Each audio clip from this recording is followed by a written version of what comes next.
The Red Beast's Supreme Soviet Dictators, 1917 to 1991. The leaders of the Union of Soviet Socialist Republics, USSR or CCCP. Mikhail Sergeyevich Gorbachev, born the 2nd of March 1931, is a Russian and former Soviet politician.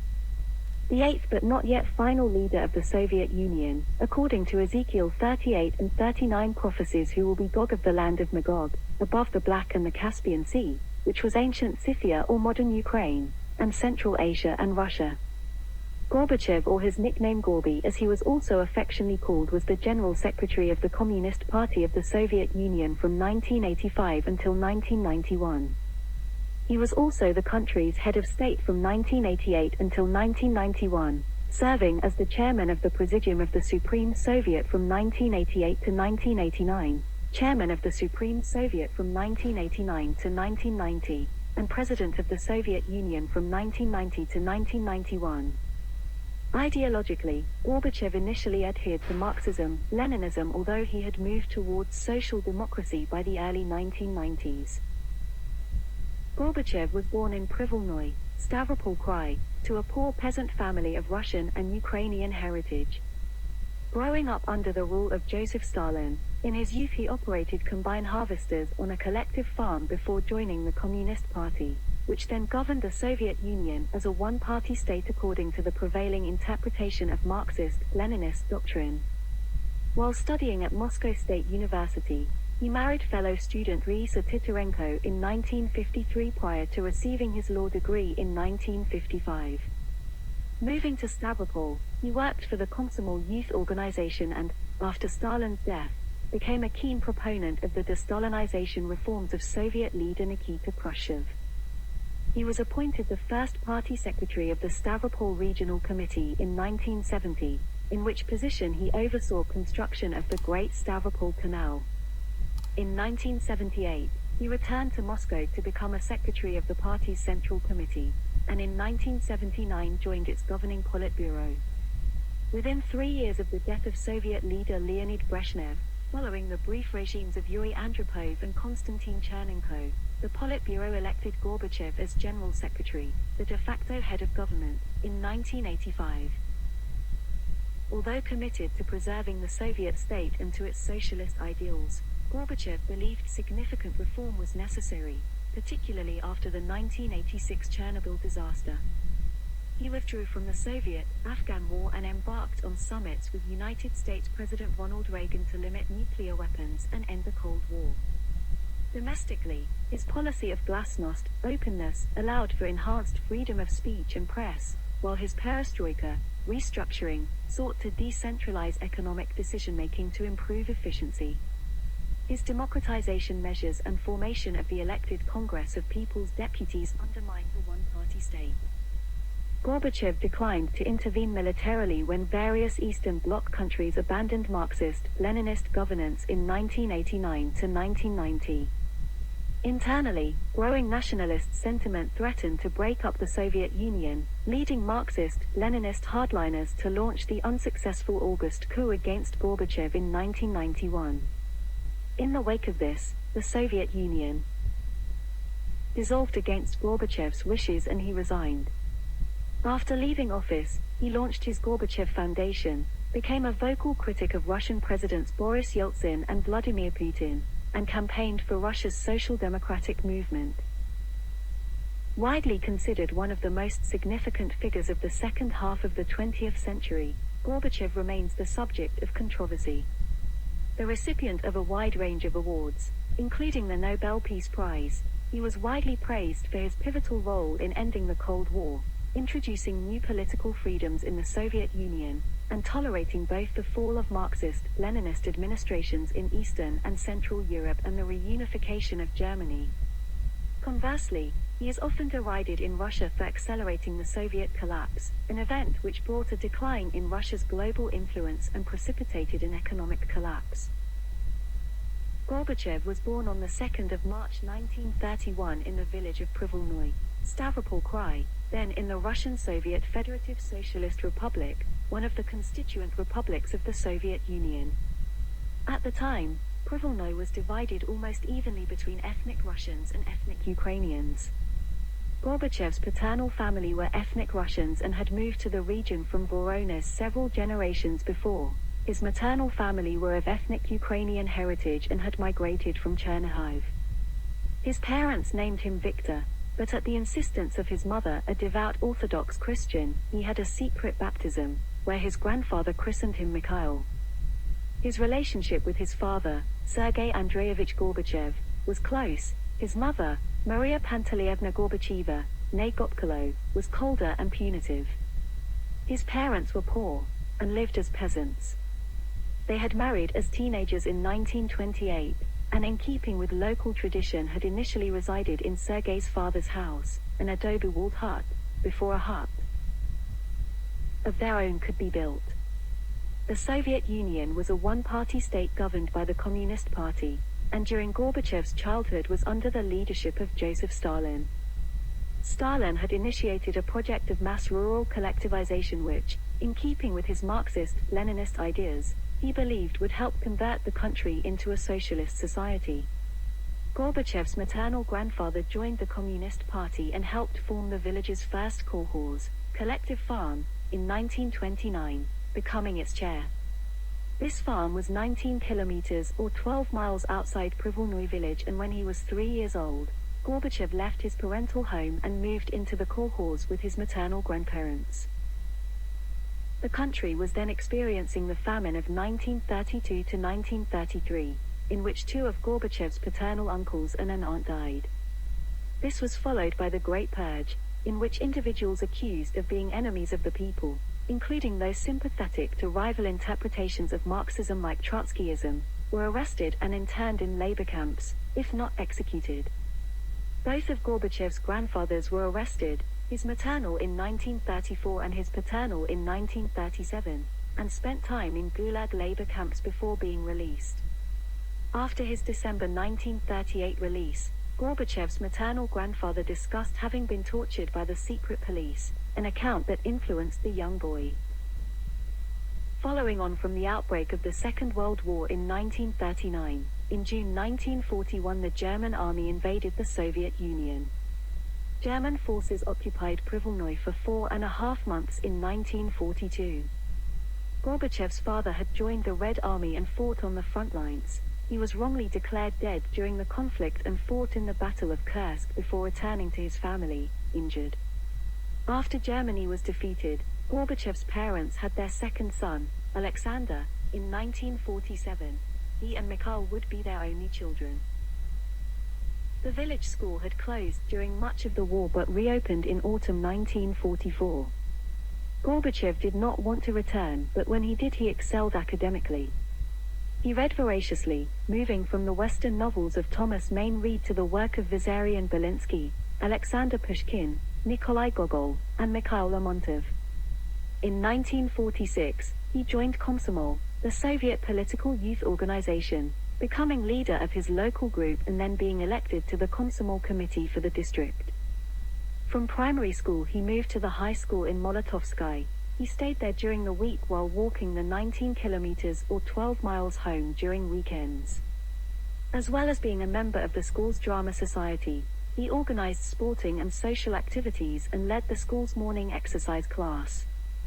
Over the course of 5 consecutive summers from 1946 onward he returned home to assist his father to operate a combine harvester, during which they sometimes worked 20-hour days. In 1948, they harvested over 8,000 centners of grain, a feat for which Sergei was awarded the Order of Lenin and his son the Order of the Red Banner of Labor. I would consider it a high honor to be a member of the highly advanced, genuinely revolutionary Communist Party of Bolsheviks. I promise to be faithful to the great cause of Lenin and Stalin, to devote my entire life to the party's struggle for communism. Wrote the young Gorbachev's letter requesting membership of the Communist Party in 1950. In June 1950, Gorbachev became a candidate member of the Communist Party. He also applied to study at the Law School of Moscow State University, MSU, then the most prestigious university in the country. They accepted without asking for an exam, likely because of his worker peasant origins and his possession of the Order of the Red Banner of Labor. His choice of law was unusual. It was not a well-regarded subject in Soviet society at that time. Aged 19, he traveled by train to Moscow, the first time he had left his home region. In the city, Gorbachev resided with fellow MSU students at a dormitory in Sokolniki district. He and other rural students felt at odds with their Muscovite counterparts, but he soon came to fit in. Fellow students recall him working especially hard, often late into the night. He gained a reputation as a mediator during disputes, and was also known for being outspoken in class, although would only reveal a number of his views privately. For instance, he confided in some students his opposition to the Soviet jurisprudential norm that a confession proved guilt, noting that confessions could have been forced.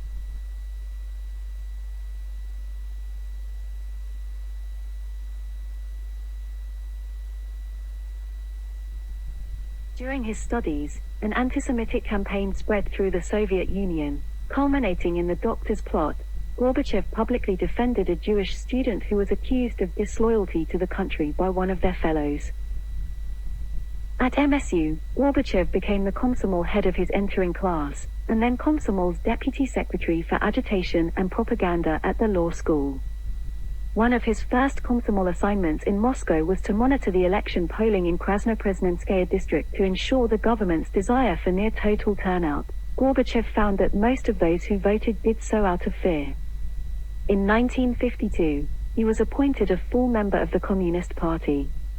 As a party and Komsomol member, he was tasked with monitoring fellow students for potential subversion. Some of his fellow students said that he did so only minimally and that they trusted him to keep confidential information secret from the authorities. Gorbachev became close friends with Sten Mlynarch, a Czechoslovak student who later became a primary ideologist of the 1968 Prague Spring. Mlynarch recalled that the duo remained committed Marxist-Leninists despite their growing concerns about the Stalinist system. After Stalin died in March 1953, Gorbachev and Mlynarch joined the crowds amassing to see Stalin's body lying in state. Gorbachev studied at Moscow State University from 1950 to 1955. At MSU, Gorbachev met Raisa Titarenko, a Ukrainian studying in the university's philosophy department. She was engaged to another man, but after that engagement fell apart, she began a relationship with Gorbachev. Together they went to bookstores, museums, and art exhibits. In early 1953, he took an internship at the procurator's office in Molotovskoye district, but was angered by the incompetence and arrogance of those working there. That summer, he returned to Privolno to work with his father on the harvest. The money earned allowed him to pay for a wedding. On the 25th of September 1953, he and Raisa registered their marriage at Sokolniki Registry Office, and in October moved in together at the Lenin Hills dormitory. Raisa discovered that she was pregnant, and although the couple wanted to keep the child, she fell ill and required a life-saving abortion. In June 1955, Gorbachev graduated with a distinction. His final paper had been on the advantages of socialist democracy, the Soviet political system, over bourgeois democracy, liberal democracy. He was subsequently assigned to the Soviet Procurator's office, which was then focusing on the rehabilitation of the innocent victims of Stalin's purges, but found that they had no work for him. He was then offered a place on an MSU graduate course specializing in kolkhoz law, but declined. He had wanted to remain in Moscow, where Raisa was enrolled on a PhD program, but instead gained employment in Stavropol. Raisa abandoned her studies to join him there. In August 1955, Gorbachev started work at the Stavropol Regional Procurator's office, but disliked the job and used his contacts to get a transfer to work for Komsomol, becoming deputy director of Komsomol's agitation and propaganda department for that region. In this position, he visited villages in the area and tried to improve the lives of their inhabitants. He established a discussion circle in Gorkaya Borka village to help its peasant residents gain social contacts. Gorbachev and his wife initially rented a small room in Stavropol, taking daily evening walks around the city and on weekends hiking in the countryside. In January 1957, Raisa gave birth to a daughter, Irina, and in 1958 they moved into 2 rooms in a communal apartment. In 1961, Gorbachev pursued a second degree on agricultural production. He took a correspondence course from the local Stavropol Agricultural Institute, receiving his diploma in 1967. His wife had also pursued a second degree, attaining a PhD in sociology in 1967 from the Moscow Pedagogical Institute, while in Stavropol she too joined the Communist Party.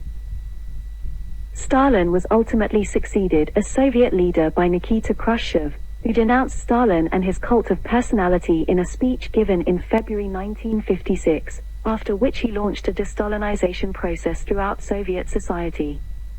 Later biographer William Taubman suggested that Gorbachev embodied the reformist spirit of the Khrushchev era.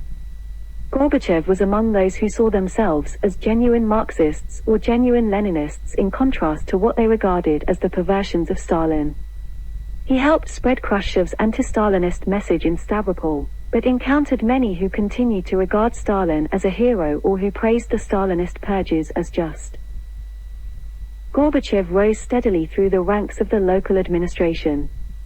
The authorities regarded him as politically reliable, and he would flatter his superiors, for instance gaining favor with prominent local politician Fyodor Kulakov. With an ability to outmaneuver rivals, some colleagues resented his success. In September 1956, he was promoted first secretary of the Stavropol city's Komsomol, placing him in charge of it. In April 1958 he was made deputy head of the Komsomol for the entire region. At this point he was given better accommodation, a 2-room flat with its own private kitchen, toilet, and bathroom. In Stavropol, he formed a discussion club for youths, and helped mobilize local young people to take part in Khrushchev's agricultural and development campaigns. In March 1961, Gorbachev became first secretary of the regional Komsomol, in which position he went out of his way to appoint women as city and district leaders.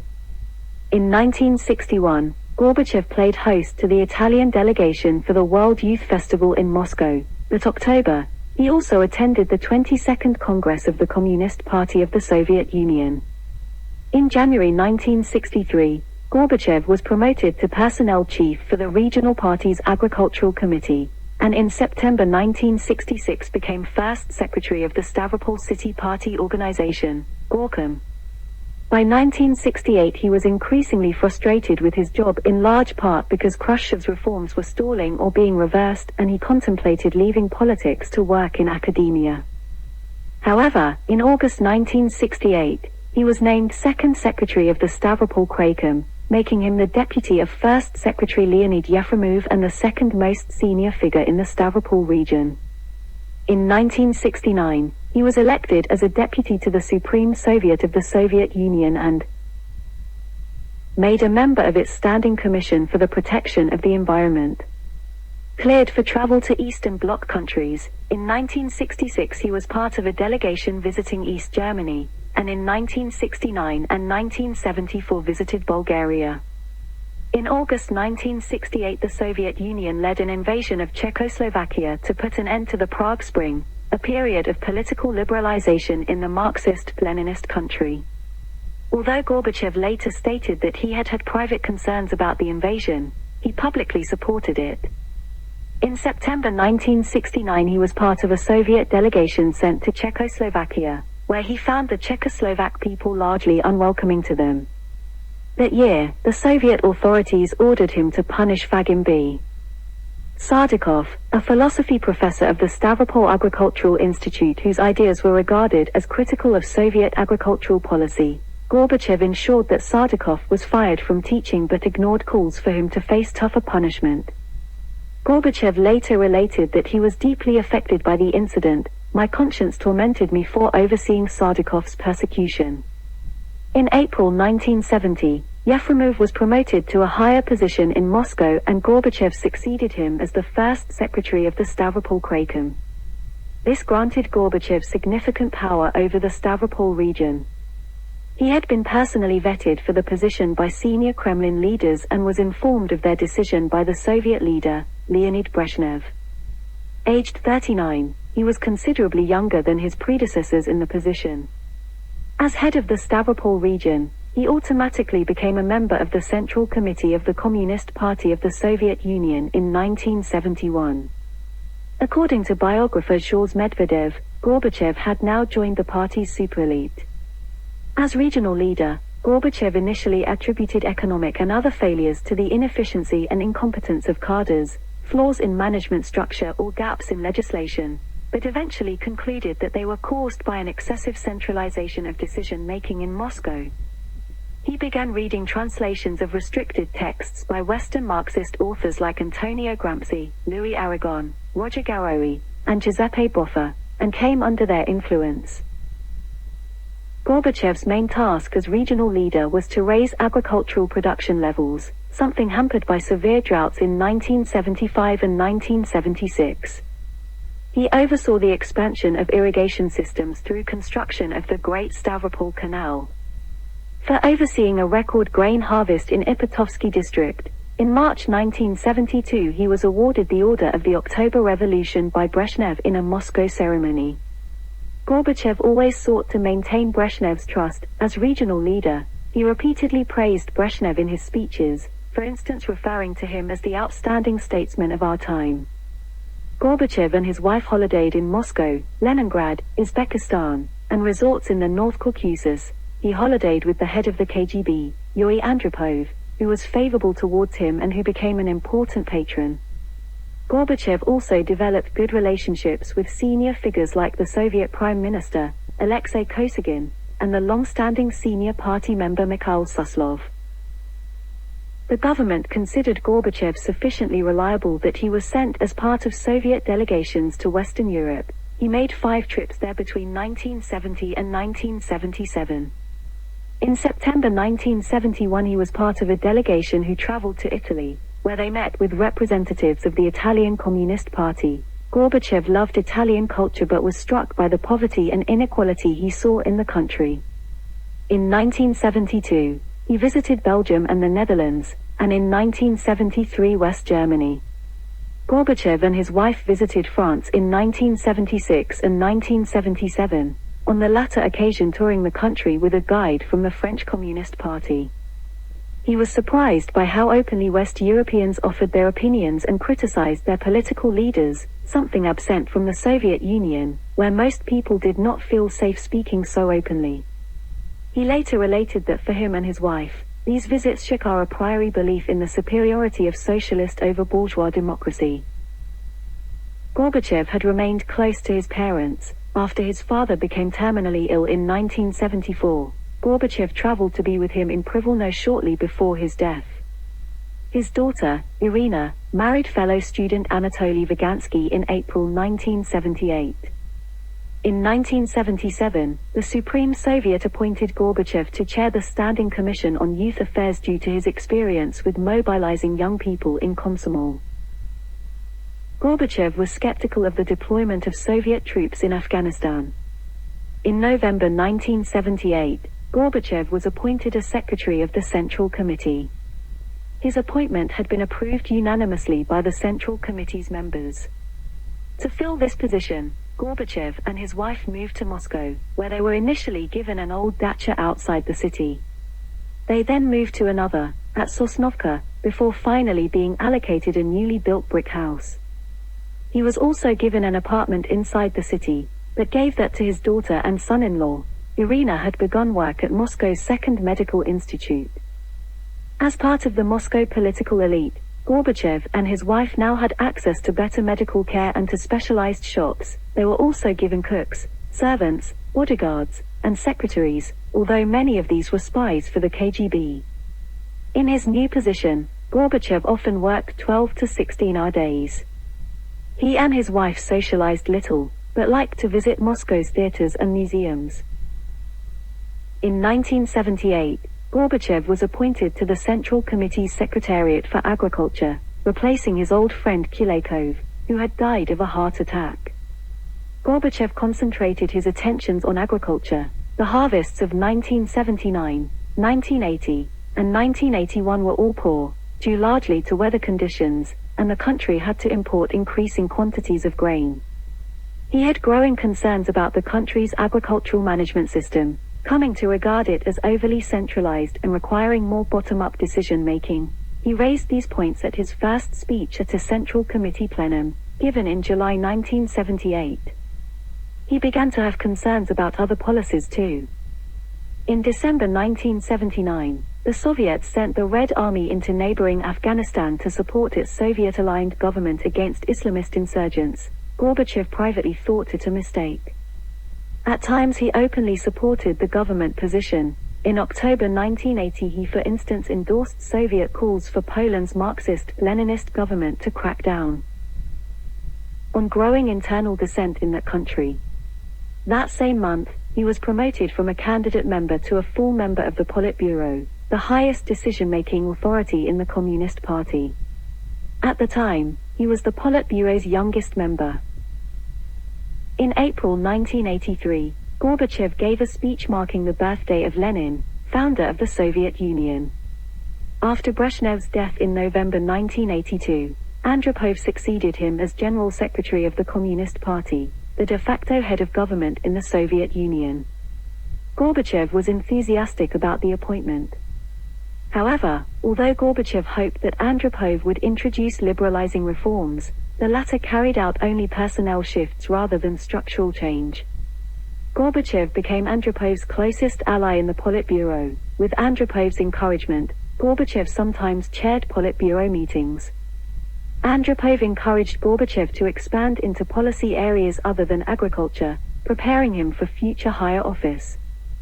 In April 1983, Gorbachev delivered the annual speech marking the birthday of the Soviet founder Vladimir Lenin. This required him rereading many of Lenin's later writings, in which the latter had called for reform in the context of the new economic policy of the 1920s, and encouraged Gorbachev's own conviction that reform was needed. In May 1983, Gorbachev was sent to Canada, where he met Prime Minister Pierre Trudeau and spoke to the Canadian Parliament. There, he met and befriended the Soviet ambassador, Alexander Yakovlev, who later became a key political ally. In February 1984, Andropov died. On his deathbed he indicated his desire that Gorbachev succeed him. Many in the Central Committee nevertheless thought the 53-year-old Gorbachev was too young and inexperienced. Instead, Konstantin Chernenko, a long-standing Brezhnev ally, was appointed General Secretary, but he too was in very poor health. Chernenko was often too sick to chair Politburo meetings, with Gorbachev stepping in last minute. Gorbachev continued to cultivate allies both in the Kremlin and beyond, and also gave the main speech at a conference on Soviet ideology, where he angered party hardliners by implying that the country required reform. In April 1984, he was appointed chair of the Foreign Affairs Committee of the Soviet Legislature, a largely honorific position. In June he traveled to Italy as a Soviet representative for the funeral of Italian Communist Party leader Enrico Berlinguer, and in September to Sofia, Bulgaria to attend celebrations of the 40th anniversary of its liberation by the Red Army. In December, he visited Britain at the request of its Prime Minister Margaret Thatcher. She was aware that he was a potential reformer and wanted to meet him. At the end of the visit, Thatcher said, "I like Mr. Gorbachev. We can do business together." He felt that the visit helped to erode Andrei Gromyko's dominance of Soviet foreign policy while at the same time sending a signal to the United States government that he wanted to improve Soviet-US relations. On the 10th of March 1985, Chernenko died. Gromyko proposed Gorbachev as the next General Secretary. As a long-standing party member, Gromyko's recommendation carried great weight among the Central Committee. Gorbachev expected much opposition to his nomination as General Secretary, but ultimately the rest of the Politburo supported him. Shortly after Chernenko's death, the Politburo unanimously elected Gorbachev as his successor. They wanted him over another elderly leader. He thus became the 8th leader of the Soviet Union. Few in the government imagined that he would be as radical a reformer as he proved. Although not a well-known figure to the Soviet public, there was widespread relief that the new leader was not elderly and ailing. Gorbachev's first public appearance as leader was at Chernenko's Red Square funeral, held on the 14th of March. 2 months after being elected, He left Moscow for the first time, traveling to Leningrad, where he spoke to assembled crowds. In June he traveled to Ukraine, in July to Belarus, and in September to Tyman Oblast, urging party members in these areas to take more responsibility for fixing local problems. Gorbachev's leadership style differed from that of his predecessors. He would stop to talk to civilians on the street, forbade the display of his portrait at the 1985 Red Square holiday celebrations, and encouraged frank and open discussions at Politburo meetings.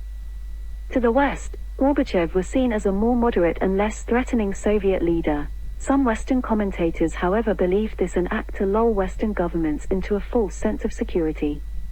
His wife was his closest advisor, and took on the unofficial role of a first lady by appearing with him on foreign trips. Her public visibility was a breach of standard practice and generated resentment.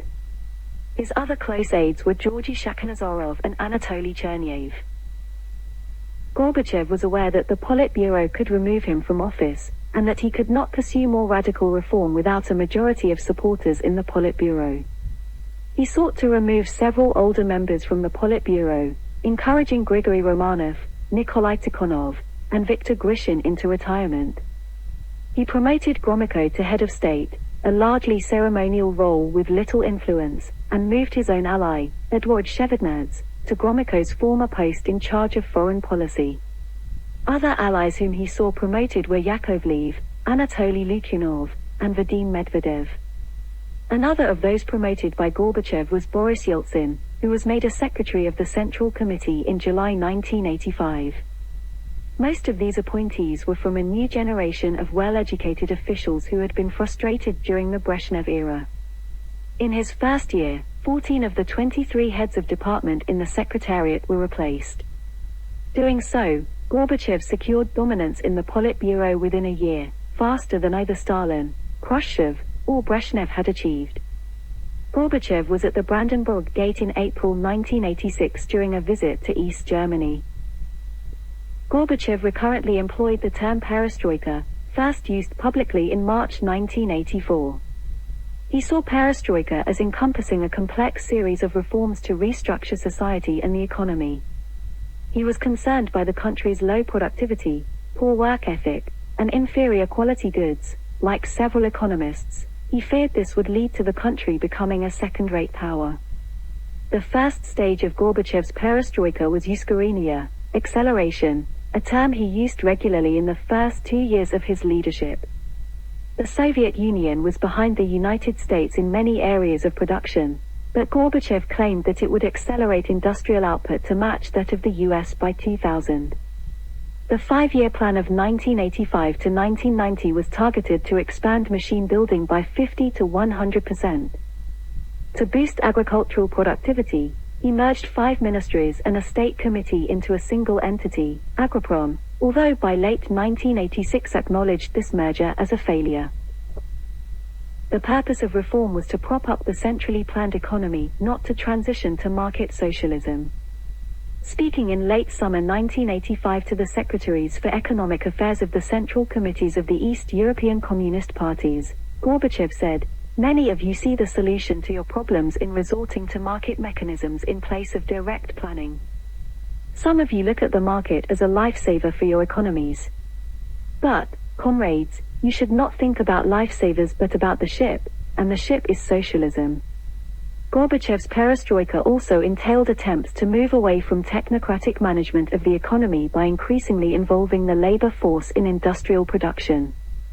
He was of the view that once freed from the strong control of central planners, state-owned enterprises would act as market agents.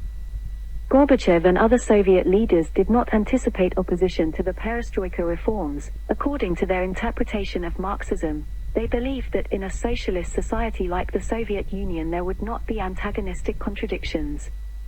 However, there would come to be a public perception in the country that many bureaucrats were paying lip service to the reforms while trying to undermine them. He also initiated the concept of gospodarka, state acceptance of production, during his time as leader, which represented quality control. In April 1986, He introduced an agrarian reform which linked salaries to output and allowed collective farms to sell 30% of their produce directly to shops or cooperatives rather than giving it all to the state for distribution.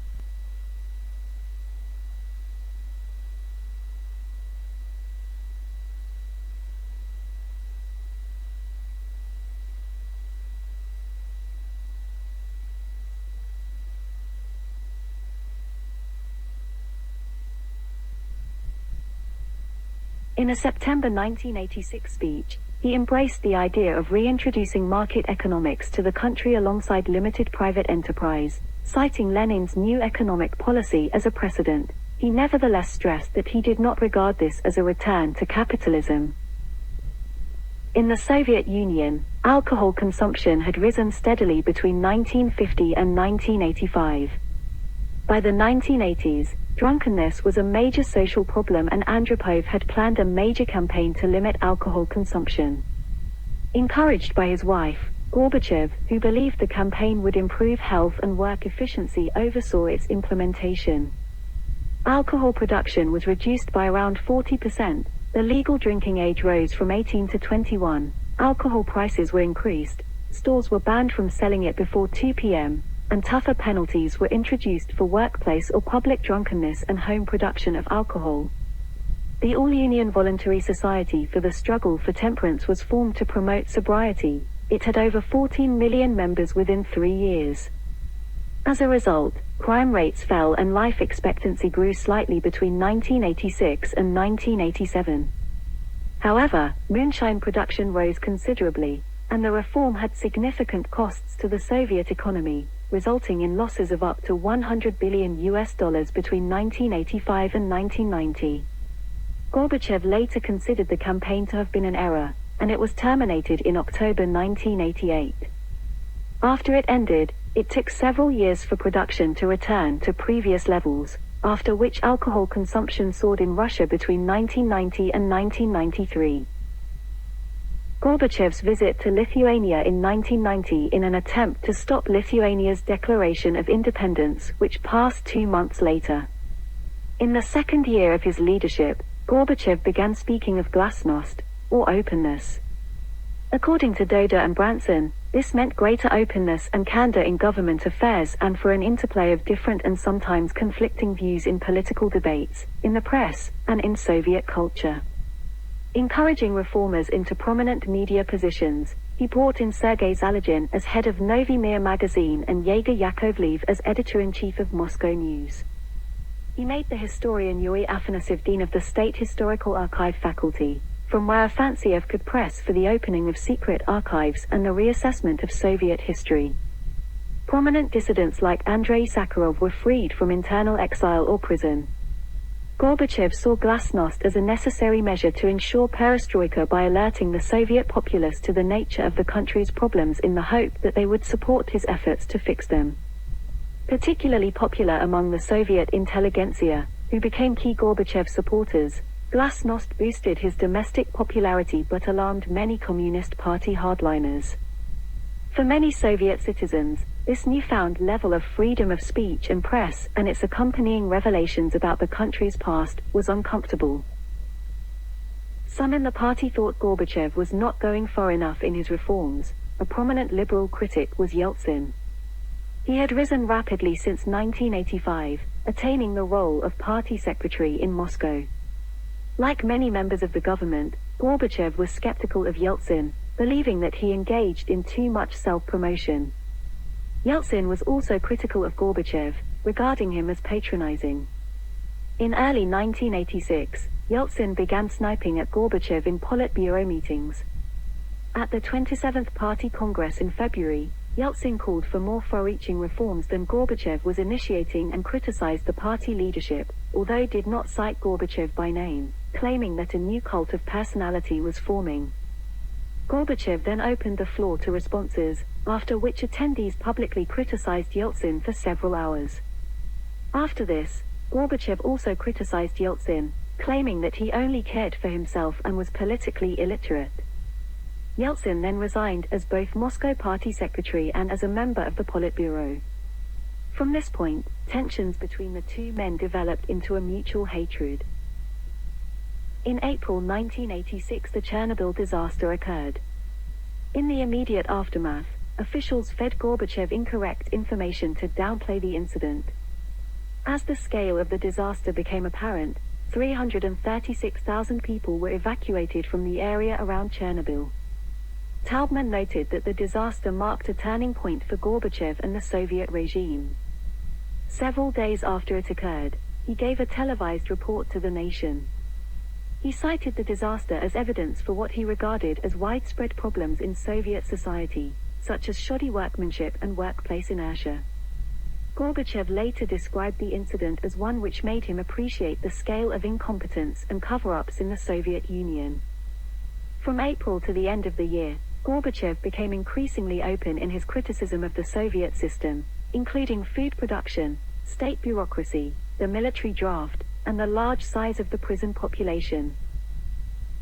In a May 1985 speech given to the Soviet Foreign Ministry, the first time a Soviet leader had directly addressed his country's diplomats, Gorbachev spoke of a radical restructuring of foreign policy. A major issue facing his leadership was Soviet involvement in the Afghan Civil War, which had then been going on for over 5 years. Over the course of the war, the Soviet army took heavy casualties and there was much opposition to Soviet involvement among both the public and military. On becoming leader, Gorbachev saw withdrawal from the war as a key priority.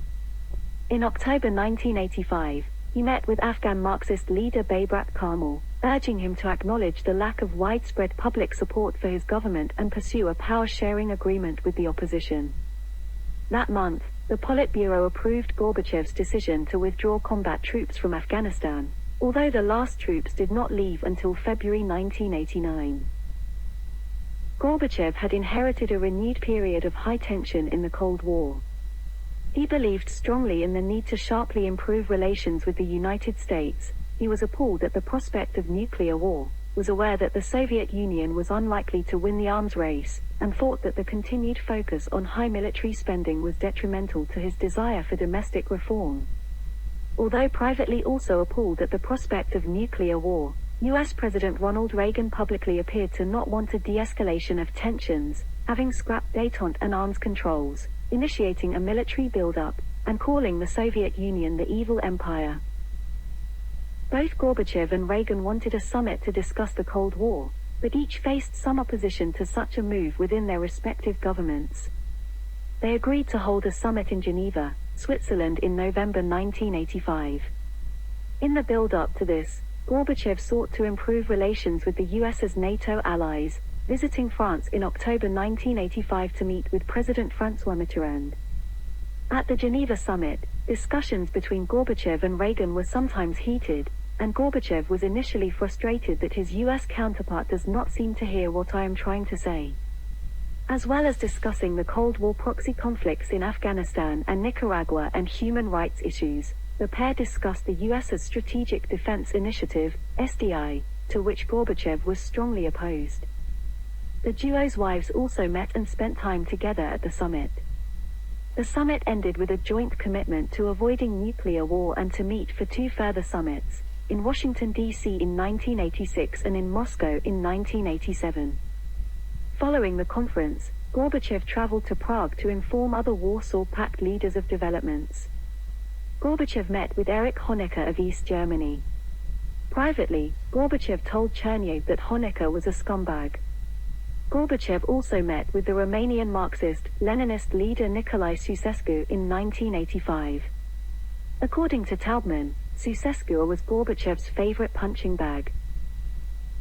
In January 1986, Gorbachev publicly proposed a 3-stage program for abolishing the world's nuclear weapons by the end of the 20th century.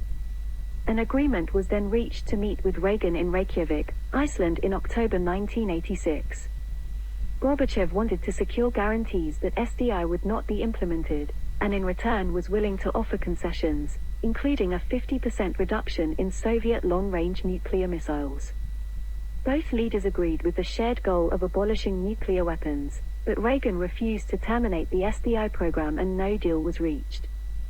After the summit, many of Reagan's allies criticized him for going along with the idea of abolishing nuclear weapons. Gorbachev meanwhile told the Politburo that Reagan was extraordinarily primitive, troglodyte, and intellectually feeble. In his relations with the developing world, Gorbachev found many of the leaders professing revolutionary socialist credentials or a pro-Soviet attitude, such as Libya's Muammar Gaddafi and Syria's Hafez al-Assad, frustrating, and his best personal relationship was instead with India's Prime Minister, Rajiv Gandhi. He thought that the socialist camp of Marxist, Leninist-governed states, the Eastern Bloc countries, North Korea, Vietnam, and Cuba, were a drain on the Soviet economy, receiving a far greater amount of goods from the Soviet Union than they collectively gave in return. He sought improved relations with China, a country whose Marxist government had severed ties with the Soviets in the Sino-Soviet split and had since undergone its own structural reform. In June 1985 he signed a $14 billion five-year trade agreement with the country, and in July 1986, he proposed troop reductions along the Soviet-Chinese border, hailing China as a great socialist country. He made clear his desire for Soviet membership of the Asian Development Bank and for greater ties to Pacific countries, especially China and Japan. In January 1987, Gorbachev attended a Central Committee plenum where he talked about perestroika and democratization while criticizing widespread corruption. He considered putting a proposal to allow multi-party elections into his speech, but decided against doing so. After the plenum, he focused his attentions on economic reform, holding discussions with government officials and economists. Many economists proposed reducing ministerial controls on the economy and allowing state-owned enterprises to set their own targets. Ryzhkov and other government figures were skeptical. In June, Gorbachev finished his report on economic reform. It reflected a compromise. Ministers would retain the ability to set output targets, but these would not be considered binding.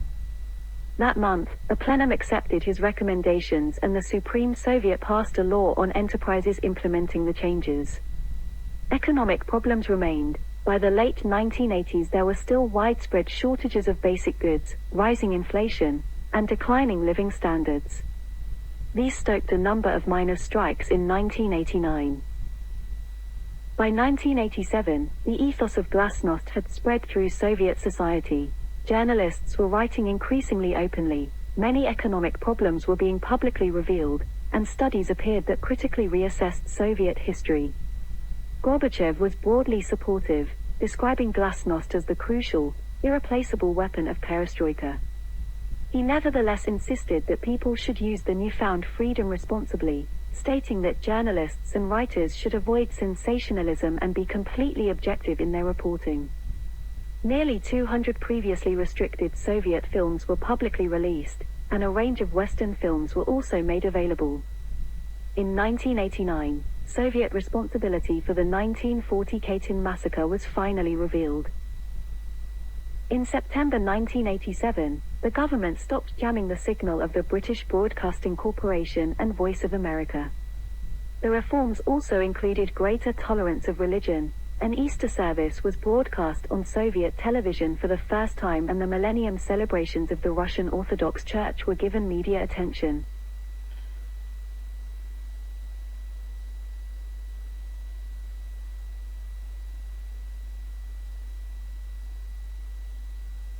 Independent organizations appeared, most supportive of Gorbachev, although the largest, Pamyat, was ultranationalist and anti-Semitic in nature. Gorbachev also announced that Soviet Jews wishing to migrate to Israel would be allowed to do so, something previously prohibited. In August 1987, Gorbachev holidayed in Nizhnaya Oranda, Ukraine, there writing Perestroika, New Thinking for Our Country and Our World at the suggestion of U.S. publishers. For the 70th anniversary of the October Revolution of 1917, which brought Lenin and the Communist Party to power, Gorbachev produced a speech on October and Perestroika, The Revolution Continues. Delivered to a ceremonial joint session of the Central Committee and the Supreme Soviet in the Kremlin Palace of Congresses, it praised Lenin but criticized Stalin for overseeing mass human rights abuses. Party hardliners thought the speech went too far. Liberalizers thought it did not go far enough. In March 1988, the magazine Sovetskaya Rossiya published an open letter by the teacher Nina Andreeva. It criticized elements of Gorbachev's reforms, attacking what she regarded as the denigration of the Stalinist era and arguing that a reformer clique, whom she implied were mostly Jews and ethnic minorities, were to blame. Over 900 Soviet newspapers reprinted it and anti-reformists rallied around it. Many reformers panicked, fearing a backlash against perestroika. On returning from Yugoslavia, Gorbachev called a Politburo meeting to discuss the letter, at which he confronted those hardliners supporting its sentiment. Ultimately, the Politburo arrived at a unanimous decision to express disapproval of Andreeva's letter and publish a rebuttal in Pravda. Yakovlev and Gorbachev's rebuttal claimed that those who look everywhere for internal enemies were not patriots and presented Stalin's guilt for massive repressions and lawlessness as enormous and unforgivable. Although the next party congress was not scheduled until 1991, Gorbachev convened the 19th Party Conference in its place in June 1988. He hoped that by allowing a broader range of people to attend than at previous conferences, he would gain additional support for his reforms. With sympathetic officials and academics, Gorbachev drafted plans for reforms that would shift power away from the Politburo and towards the Soviets. While the Soviets had become largely powerless bodies that rubber-stamped Politburo policies, he wanted them to become year-round legislatures. He proposed the formation of a new institution, the Congress of People's Deputies, whose members were to be elected in a largely free vote. This Congress would in turn elect a USSR Supreme Soviet, which would do most of the legislating. These proposals reflected Gorbachev's desire for more democracy. However, in his view there was a major impediment in that the Soviet people had developed a slave psychology after centuries of Tsarist autocracy and Marxist-Leninist authoritarianism. Held at the Kremlin Palace of Congresses, the conference brought together 5,000 delegates and featured arguments between hardliners and liberalizers. The proceedings were televised, and for the first time since the 1920s, voting was not unanimous. In the months following the conference, Gorbachev focused on redesigning and streamlining the party apparatus. The Central Committee staff, which then numbered around 3,000, was halved, while various Central Committee departments were merged to cut down the overall number from 20 to 9. In March and April 1989, elections to the new Congress were held. Of the 2,250 legislators to be elected, 100, termed the Red 100 by the press, were directly chosen by the Communist Party, with Gorbachev ensuring many were reformists. Although over 85% of elected deputies were party members, many of those elected, including Sakharov and Yeltsin, were liberalizers. Gorbachev was happy with the result, describing it as an enormous political victory under extraordinarily difficult circumstances. The new Congress convened in May 1989. Gorbachev was then elected its chair, the new de facto head of state, with 2,123 votes in favor to 87 against. Its sessions were televised live, and its members elected the new Supreme Soviet. At the Congress, Sakharov spoke repeatedly, exasperating Gorbachev with his calls for greater liberalization and the introduction of private property. When Sakharov died shortly after, Yeltsin became the figurehead of the liberal opposition. Gorbachev tried to improve relations with the UK, France, and West Germany. Like previous Soviet leaders, he was interested in pulling Western Europe away from US influence. Calling for greater pan-European cooperation, he publicly spoke of a common European home and of a Europe from the Atlantic to the Urals. In March 1987, Thatcher visited Gorbachev in Moscow. Despite their ideological differences, they liked one another. In April 1989 he visited London, lunching with Elizabeth II. In May 1987, Gorbachev again visited France, and in November 1988 Mitterrand visited him in Moscow. The West German Chancellor, Helmut Kohl, had initially offended Gorbachev by comparing him to Nazi propagandist Joseph Goebbels, although later informally apologized and in October 1988 visited Moscow. In June 1989 Gorbachev then visited Kohl in West Germany. In November 1989 he also visited Italy, meeting with Pope John Paul II.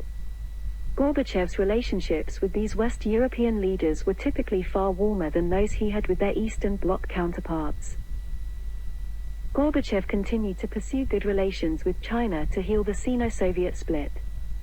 In May 1989 he visited Beijing and there met its leader Deng Xiaoping.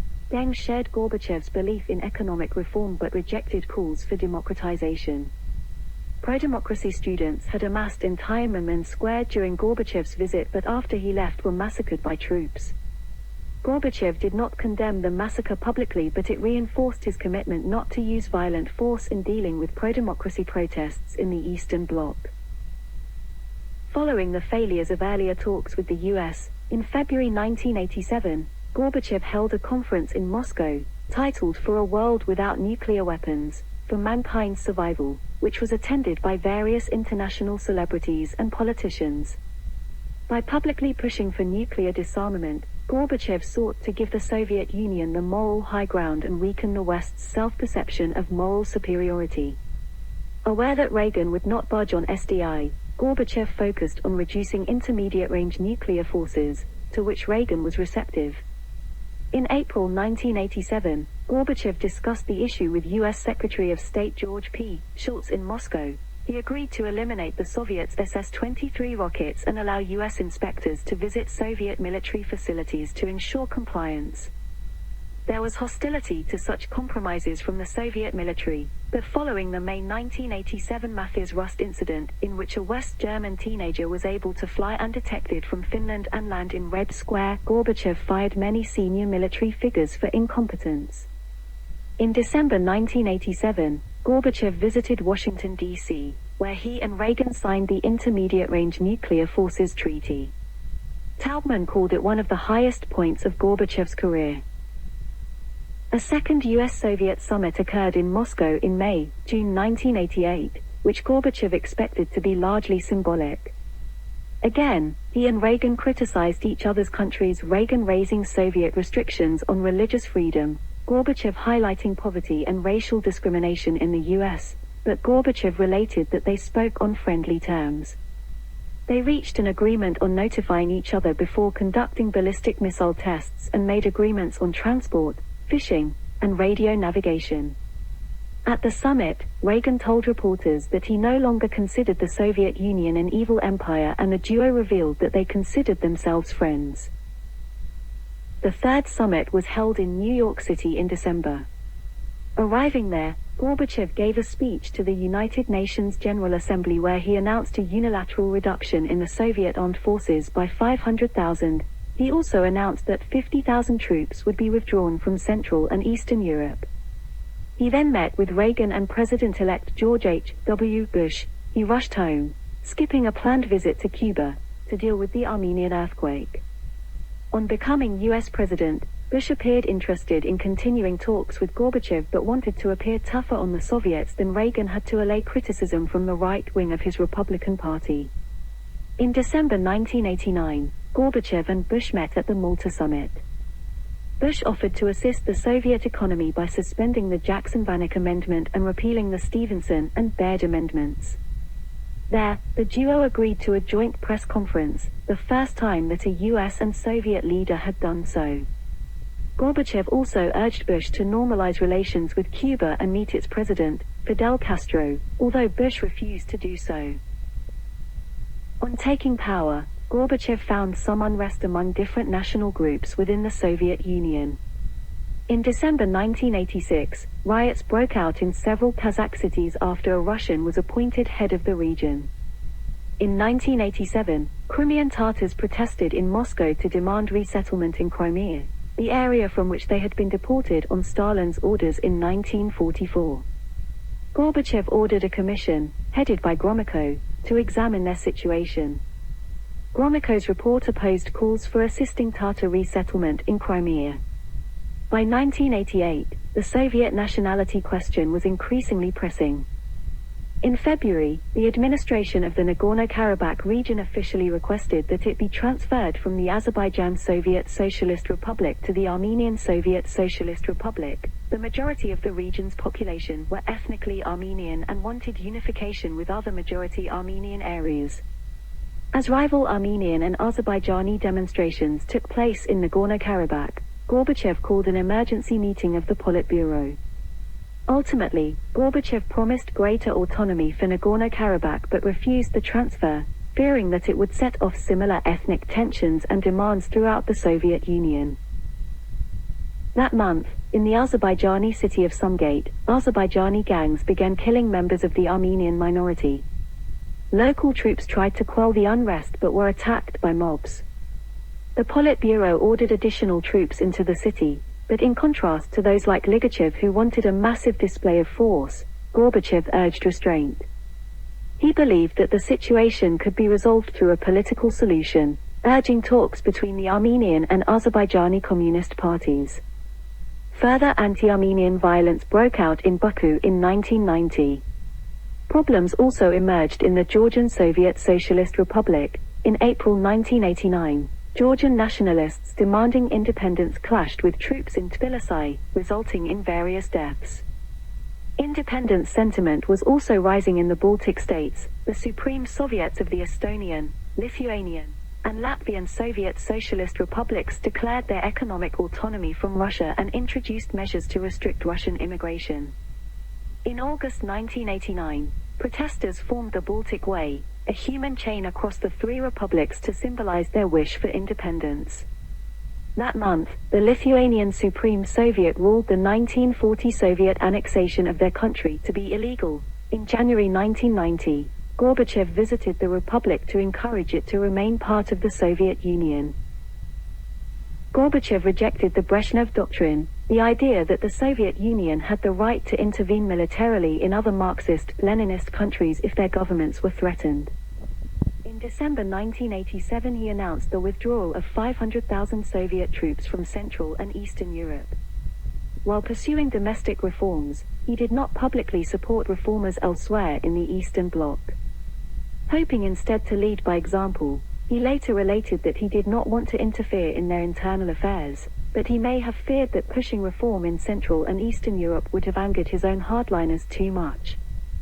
Some Eastern Bloc leaders, like Hungary's János Kádár and Poland's Wojciech Jaruzelski, were sympathetic to reform. Others, like Romania's Nicolae Ceausescu, were hostile to it. In May 1987 Gorbachev visited Romania, where he was appalled by the state of the country, later telling the Politburo that their human dignity has absolutely no value. He and Ceausescu disliked each other, and argued over Gorbachev's reforms. In August 1989, the Pan-European picnic, which Otto von Habsburg planned as a test of Gorbachev, resulted in a large mass exodus of East German refugees. According to the Sinatra Doctrine, the Soviet Union did not interfere, and the media-informed Eastern European population realized that on the one hand their rulers were increasingly losing power and on the other hand the Iron Curtain was falling apart as a bracket for the Eastern Bloc. In the revolutions of 1989, most of the Marxist-Leninist states of Central and Eastern Europe held multi-party elections resulting in regime change. In most countries, like Poland and Hungary, this was achieved peacefully, but in Romania the revolution turned violent and led to Ceausescu's overthrow and execution. Gorbachev was too preoccupied with domestic problems to pay much attention to these events. He believed that democratic elections would not lead Eastern European countries into abandoning their commitment to socialism. In 1989, he visited East Germany for the 40th anniversary of its founding. Shortly after, in November, the East German government allowed its citizens to cross the Berlin Wall, a decision Gorbachev praised. Over the following years, much of the wall was demolished. Neither Gorbachev nor Thatcher or Mitterrand wanted a swift reunification of Germany, aware that it would likely become the dominant European power. Gorbachev wanted a gradual process of German integration, but Kohl began calling for rapid reunification. With Germany reunified, many observers declared the Cold War over. Gorbachev addressed the United Nations General Assembly in December 1988. During the speech he dramatically announced deep unilateral cuts in Soviet military forces in Eastern Europe.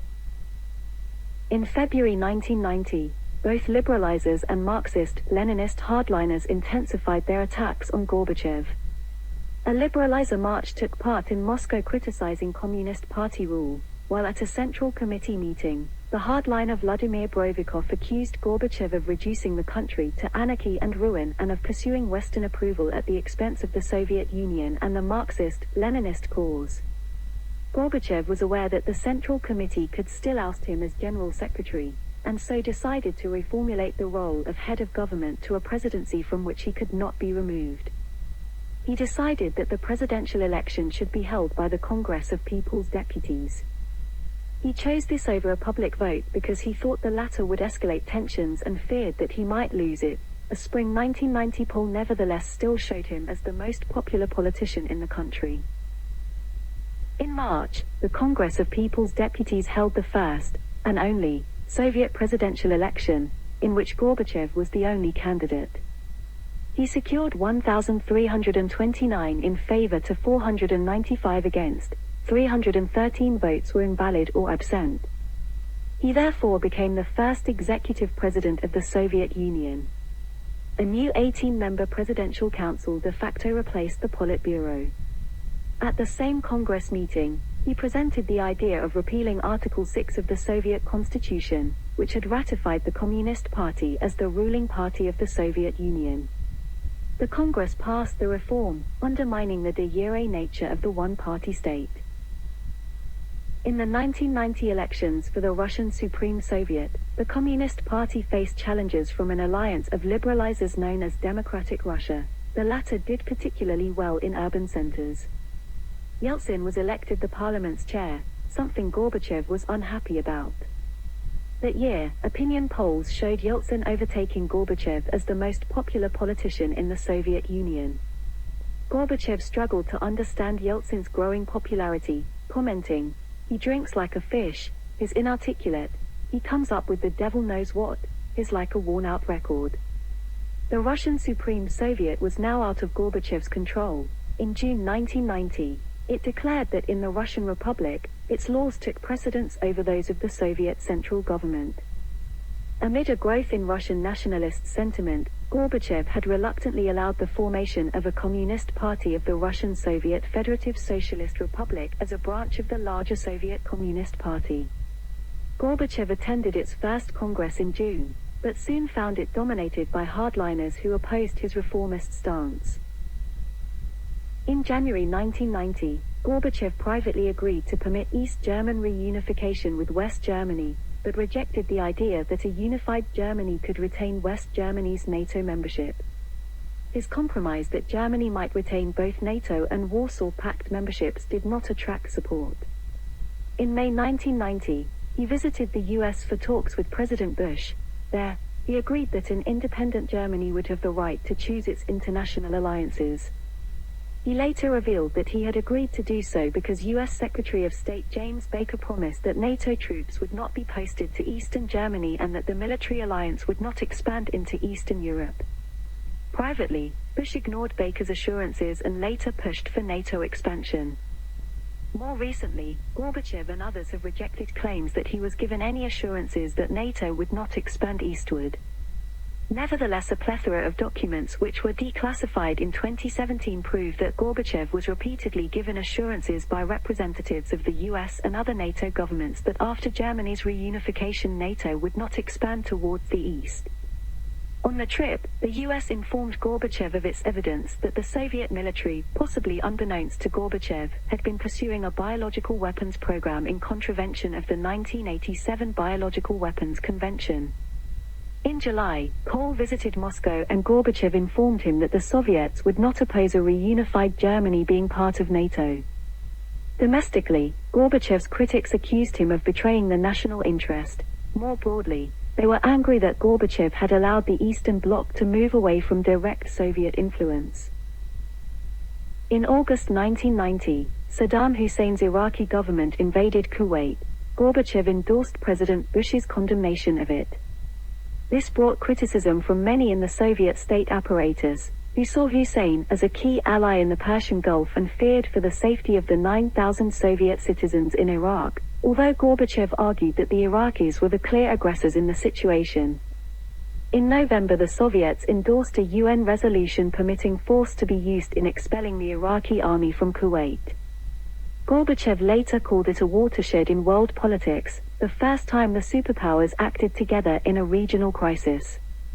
However, when the US announced plans for a ground invasion, Gorbachev opposed it, urging instead a peaceful solution. In October 1990, Gorbachev was awarded the Nobel Peace Prize. He was flattered but acknowledged mixed feelings about the accolade.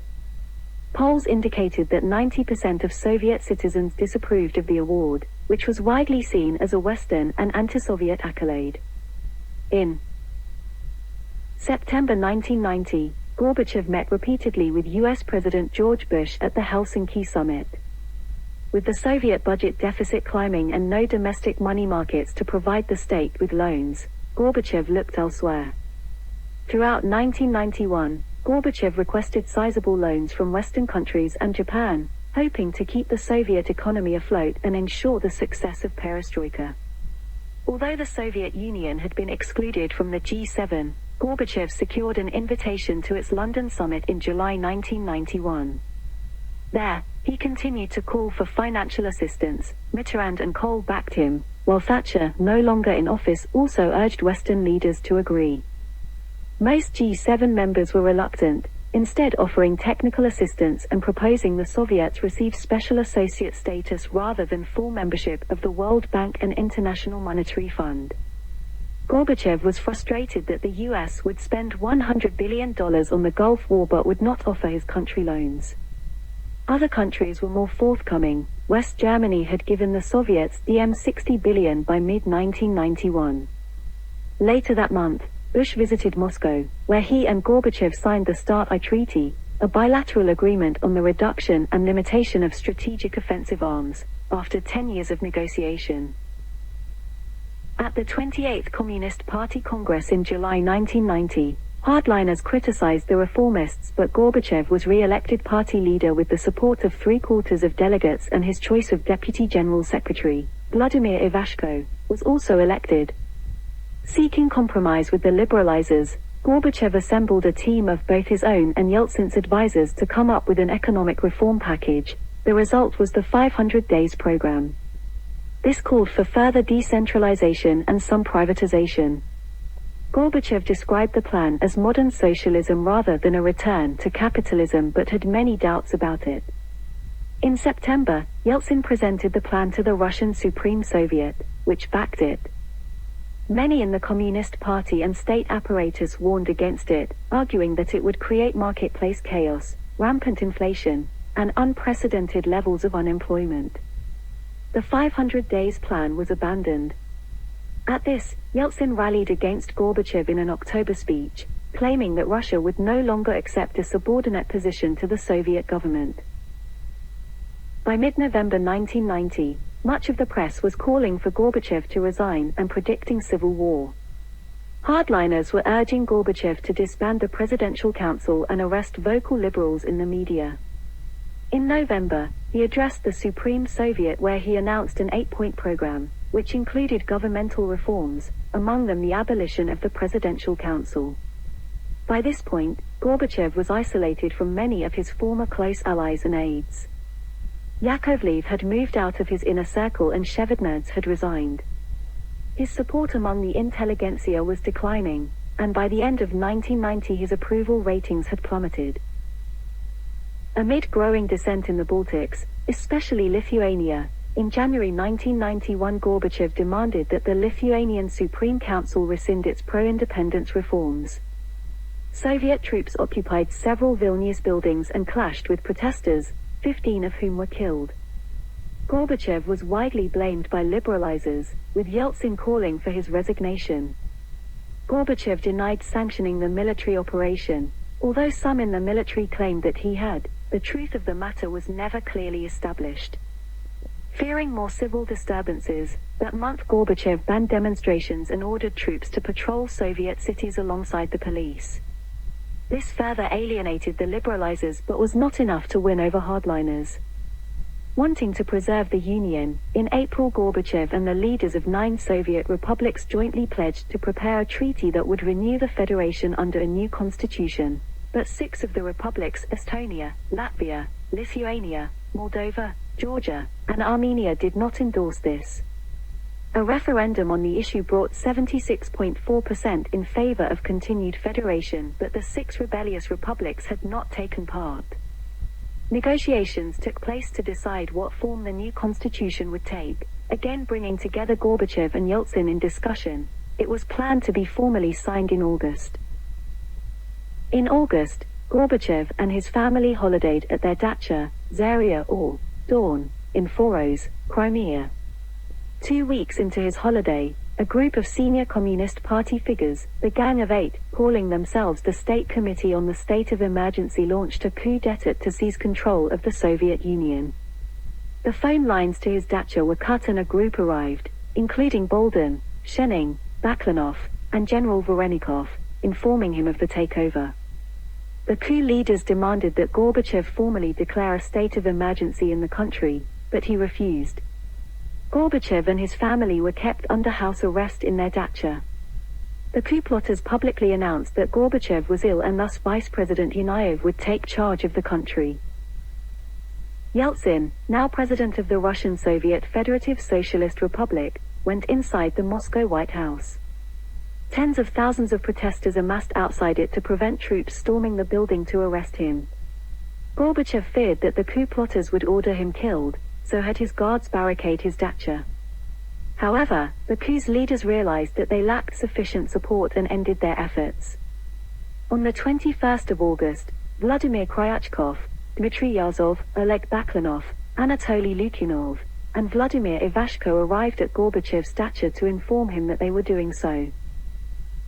That evening, Gorbachev returned to Moscow, where he thanked Yeltsin and the protesters for helping to undermine the coup.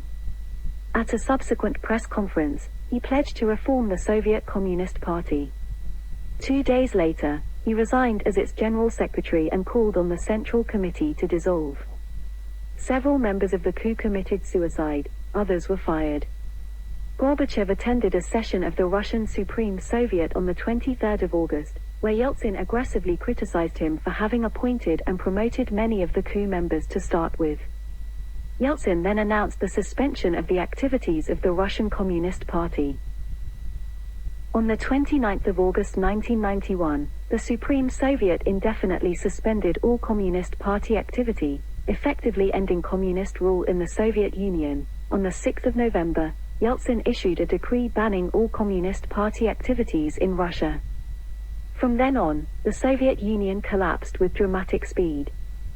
By the end of September, Gorbachev had lost the ability to influence events outside of Moscow. On the 30th of October, Gorbachev attended a conference in Madrid trying to revive the Israeli-Palestinian peace process. The event was co-sponsored by the US and Soviet Union, one of the first examples of such cooperation between the two countries. There, he again met with Bush. En route home, he traveled to France where he stayed with Mitterrand at the latter's home near Bayonne. After the coup, Yeltsin had suspended all Communist Party activities on Russian soil by shutting down the Central Committee offices in Staraya Square along with raising of the Imperial Russian tricolor flag alongside the Soviet flag at Red Square. By the final weeks of 1991, Yeltsin began to take over the remnants of the Soviet government, including the Kremlin itself. To keep unity within the country, Gorbachev continued to pursue plans for a new union treaty but found increasing opposition to the idea of a continued federal state as the leaders of various Soviet republics bowed to growing nationalist pressure. Yeltsin stated that he would veto any idea of a unified state, instead favoring a confederation with little central authority. Only the leaders of Kazakhstan and Kyrgyzstan supported Gorbachev's approach. The referendum in Ukraine on the 1st of December with a 90% turnout for secession from the Union was a fatal blow. Gorbachev had expected Ukrainians to reject independence.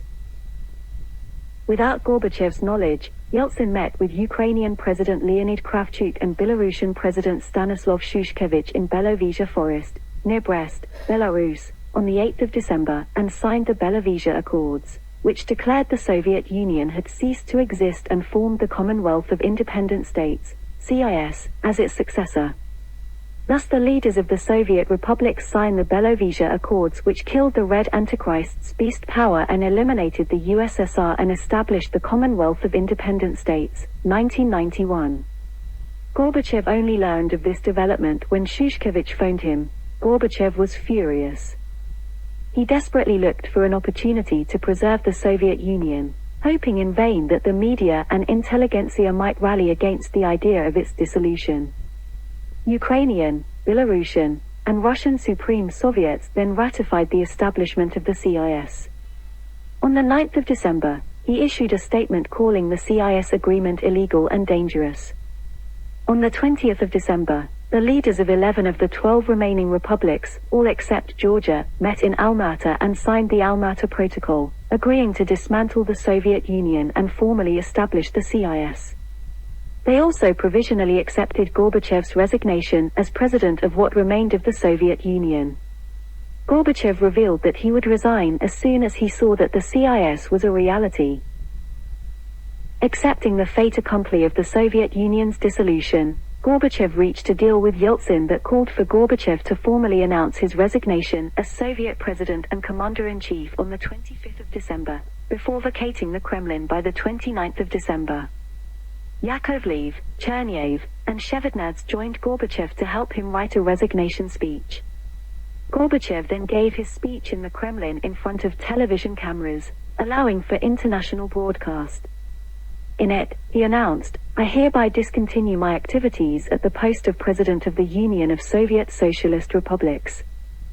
He expressed regret for the breakup of the Soviet Union but cited what he saw as the achievements of his administration: political and religious freedom, the end of totalitarianism, the introduction of democracy and a market economy, and an end to the arms race and Cold War. Gorbachev was only the third Soviet leader, after Malenkov and Khrushchev, not to die in office. The following day, the 26th of December, the Soviet of the Republics, the upper house of the Supreme Soviet of the Soviet Union, formally voted the Soviet Union out of existence. The Soviet Union officially ceased to exist at midnight on the 31st of December 1991. As of that date, all Soviet institutions that had not been taken over by Russia ceased to function. Out of office, Gorbachev had more time to spend with his wife and family.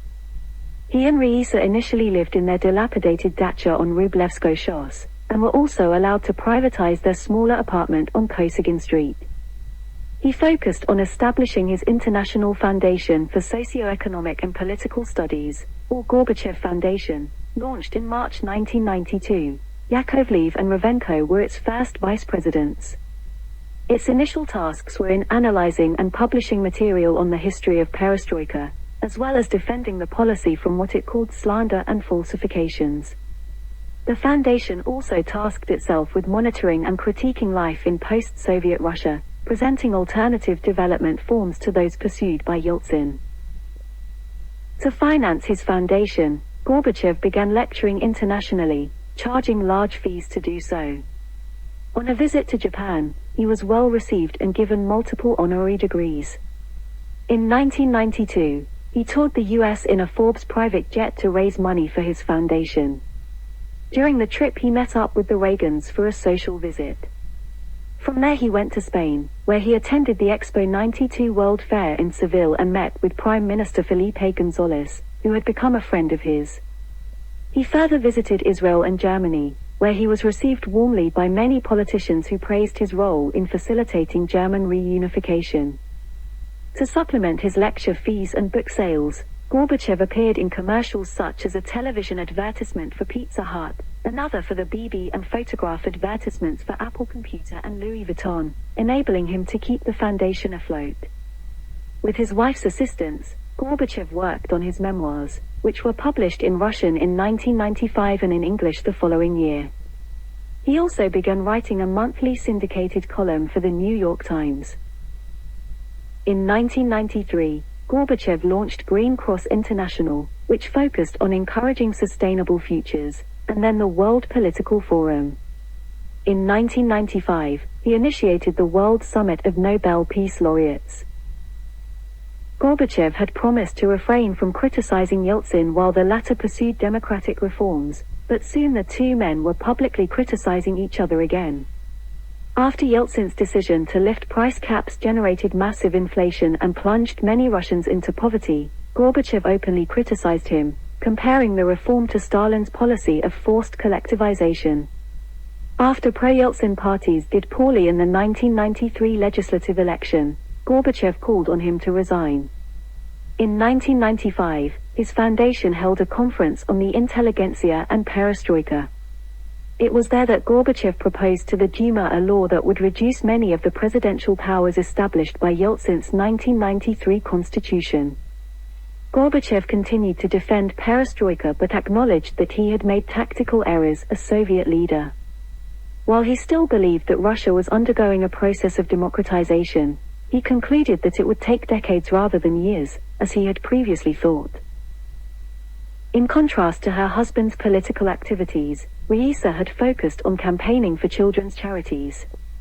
In 1997, she founded a subdivision of the Gorbachev Foundation known as Raisa Maximovna's Club to focus on improving women's welfare in Russia.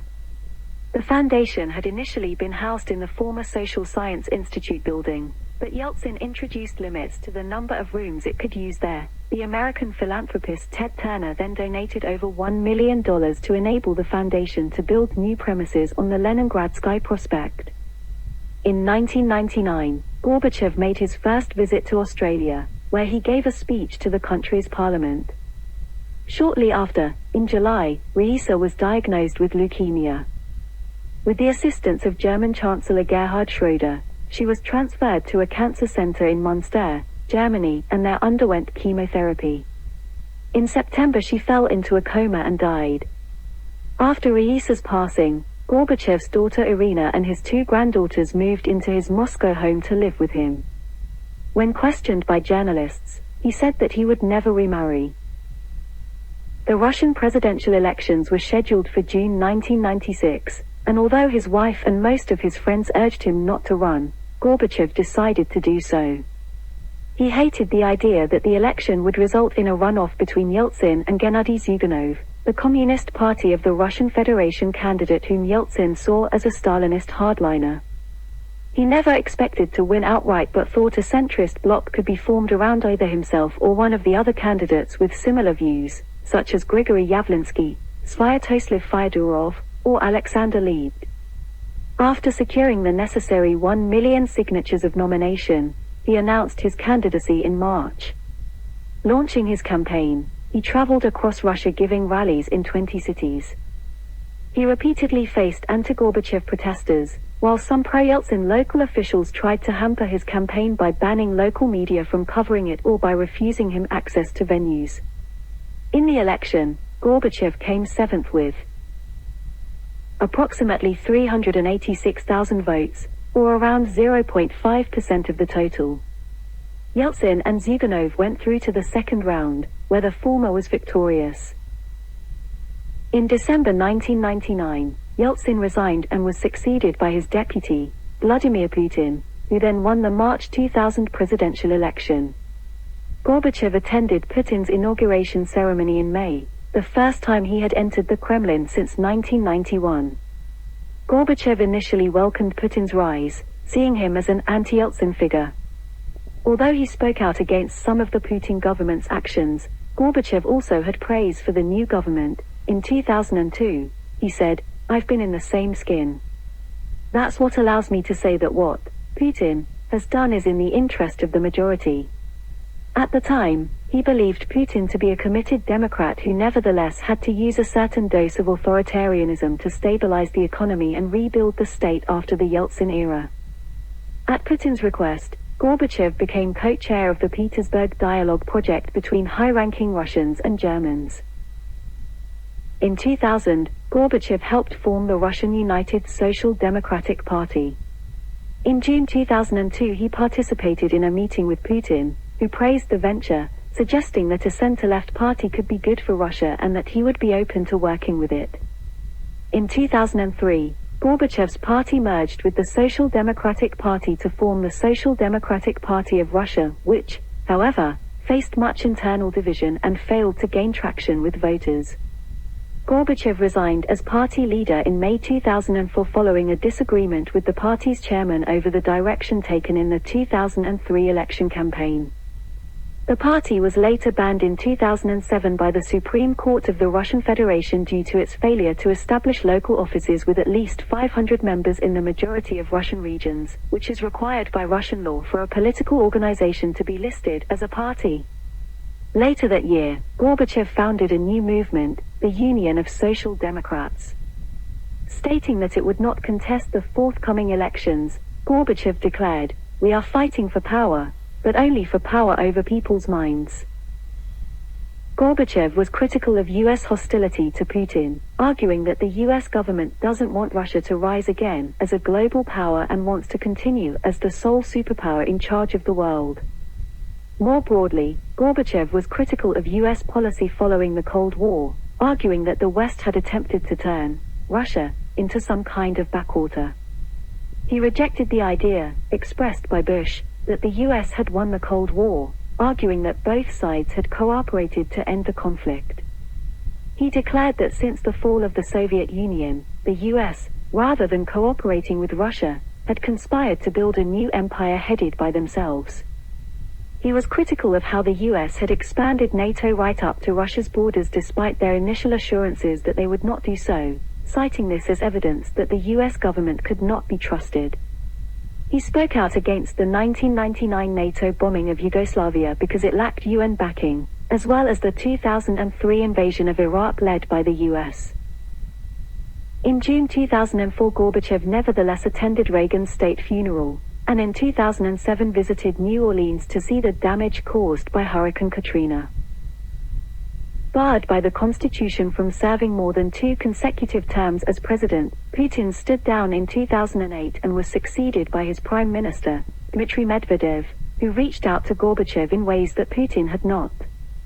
In September 2008, Gorbachev and business oligarch Alexander Lebedev announced they would form the Independent Democratic Party of Russia, and in May 2009 Gorbachev announced that the launch was imminent.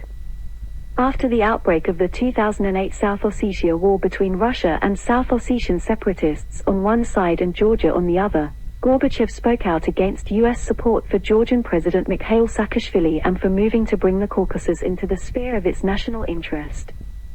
Gorbachev nevertheless remained critical of Russia's government and criticized the 2011 parliamentary elections as being rigged in favor of the governing party, United Russia, and called for them to be reheld.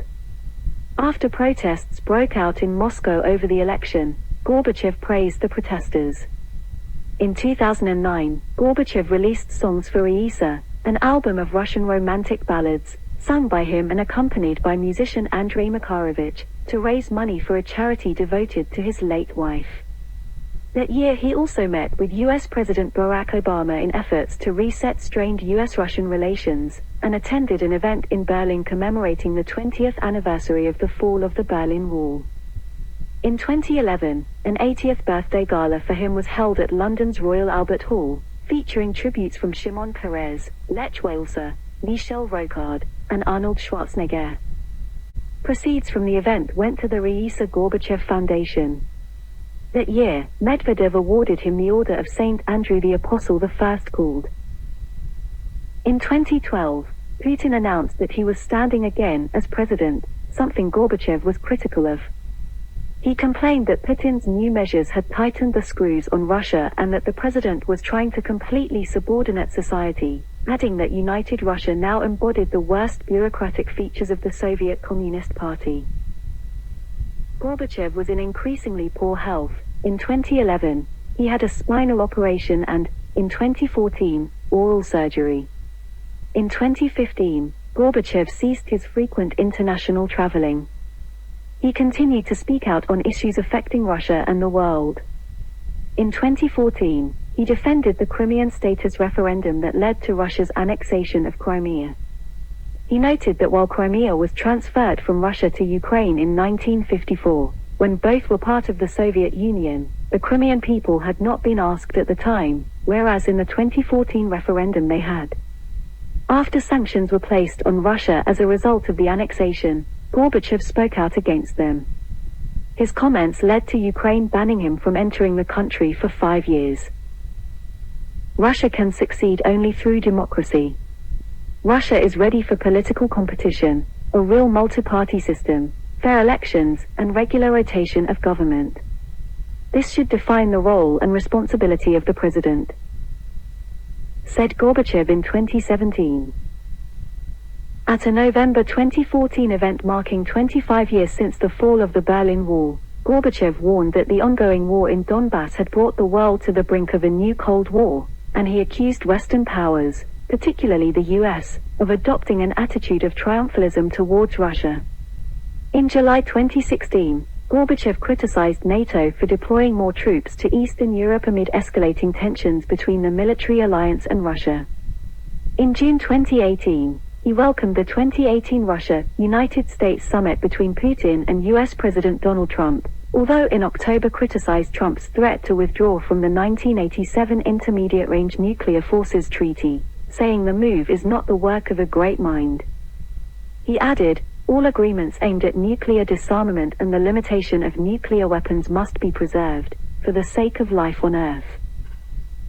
After the 2021 United States Capitol attack, Gorbachev declared, the storming of the Capitol was clearly planned in advance, and it's obvious by whom. He did not clarify to whom he was referring. Gorbachev also said that the attack called into question the future fate of the United States as a nation. In an interview with Russian news agency TASS on the 20th of January 2021, Gorbachev said that relations between the United States and Russia are of great concern, and called on US President Joe Biden to begin talks with the Kremlin in order to make the two countries' intentions and actions clearer and in order to normalize relations. On the 24th of December 2021, Gorbachev said that the United States grew arrogant and self-confident after the collapse of the Soviet Union, resulting in a new empire. Hence the idea of NATO expansion. He also endorsed the upcoming security talks between the United States and Russia, saying, I hope there will be a result. Even before he left office, Gorbachev had become a kind of social democrat, believing in, as he later put it, equality of opportunity, publicly supported education and medical care, a guaranteed minimum of social welfare, and a socially oriented market economy, all within a democratic political framework. Exactly when this transformation occurred is hard to say, but surely by 1989 or 1990 it had taken place, said Gorbachev biographer William Taubman in 2017. According to his university friend Zdenka Mlyna with acute, in the early 1950s Gorbachev, like everyone else at the time, was a Stalinist. Mlyna with acute noted, however, that unlike most other Soviet students, Gorbachev did not view Marxism simply as a collection of axioms to be committed to memory. Biographers Doda and Branson related that after Stalin's death, Gorbachev's ideology would never be doctrinal again, but noted that he remained a true believer in the Soviet system. Doda and Branson noted that at the 27th Party Congress in 1986, Gorbachev was seen to be an orthodox Marxist-Leninist. That year, the biographer Georges Medvedev stated that Gorbachev is neither a liberal nor a bold reformist. By the mid-1980s, when Gorbachev took power, many analysts were arguing that the Soviet Union was declining to the status of a third world country. In this context, Gorbachev argued that the Communist Party had to adapt and engage in creative thinking much as Lenin had creatively interpreted and adapted the writings of Karl Marx and Friedrich Engels to the situation of early 20th century Russia. For instance, he thought that rhetoric about global revolution and overthrowing the bourgeoisie, which had been integral to Leninist politics, had become too dangerous in an era where nuclear warfare could obliterate humanity. He began to move away from the Marxist-Leninist belief in class struggle as the engine of political change, instead viewing politics as a ways of coordinating the interests of all classes. However, as Gooding noted, the changes that Gorbachev proposed were expressed wholly within the terms of Marxist-Leninist ideology. According to Doda and Branson, Gorbachev also wanted to dismantle the hierarchical military society at home and abandon the grand-style, costly, imperialism abroad. However, Jonathan Steele argued that Gorbachev failed to appreciate why the Baltic nations wanted independence and at heart he was, and remains, a Russian imperialist. Gooding thought that Gorbachev was committed to democracy, something marking him out as different from his predecessors. Gooding also suggested that when in power, Gorbachev came to see socialism not as a place on the path to communism, but a destination in itself. Gorbachev's political outlook was shaped by the 23 years he served as a party official in Stavropol. Doda and Branson thought that throughout most of his political career prior to becoming General Secretary, his publicly expressed views almost certainly reflected a politician's understanding of what should be said, rather than his personal philosophy. Otherwise he could not have survived politically. Like many Russians, Gorbachev sometimes thought of the Soviet Union as being largely synonymous with Russia and in various speeches described it as Russia. In one incident he had to correct himself after calling the USSR Russia while giving a speech in Kiev, Ukraine. Macaulay noted that perestroika was an elusive concept, one which evolved and eventually meant something radically different over time.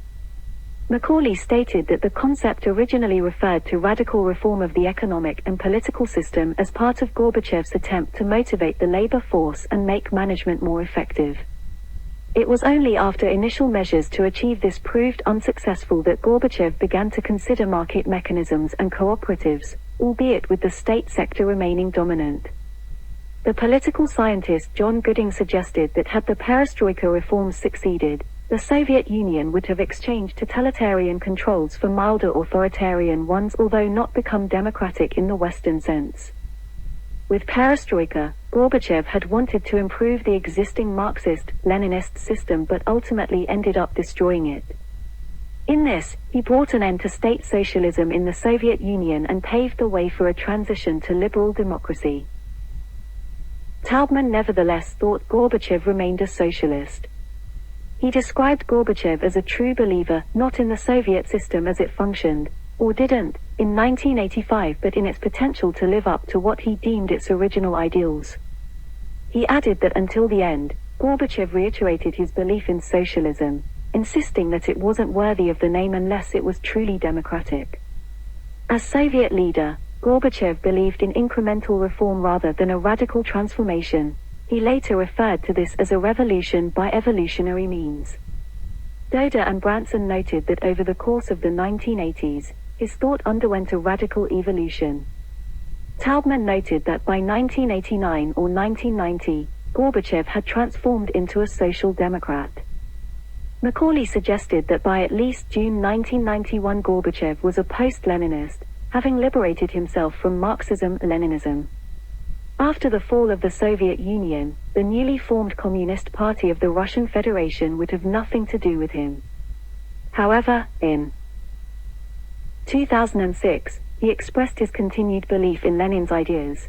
I trusted him then and I still do. He claimed that the essence of Lenin was a desire to develop the living creative activity of the masses.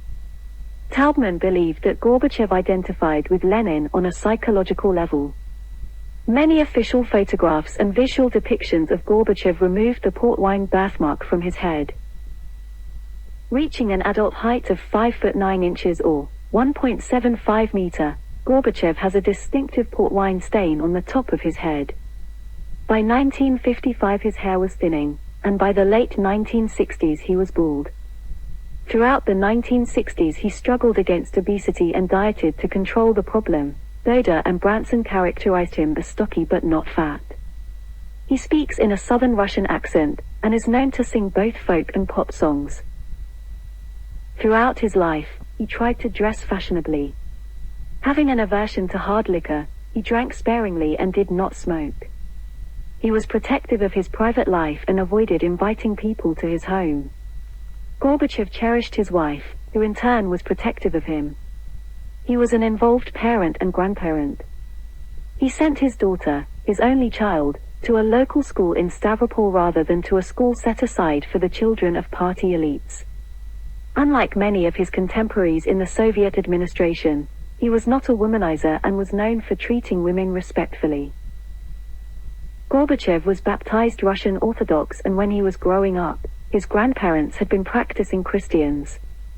In 2008, there was some press speculation that he was a practicing Christian after he visited the tomb of Saint Francis of Assisi, to which he publicly clarified that he was an atheist.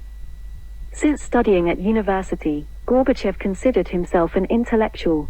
Doda and Branson thought that his intellectualism was slightly self-conscious, noting that unlike most Russian intelligentsia, Gorbachev was not closely connected to the world of science, culture, the arts, or education.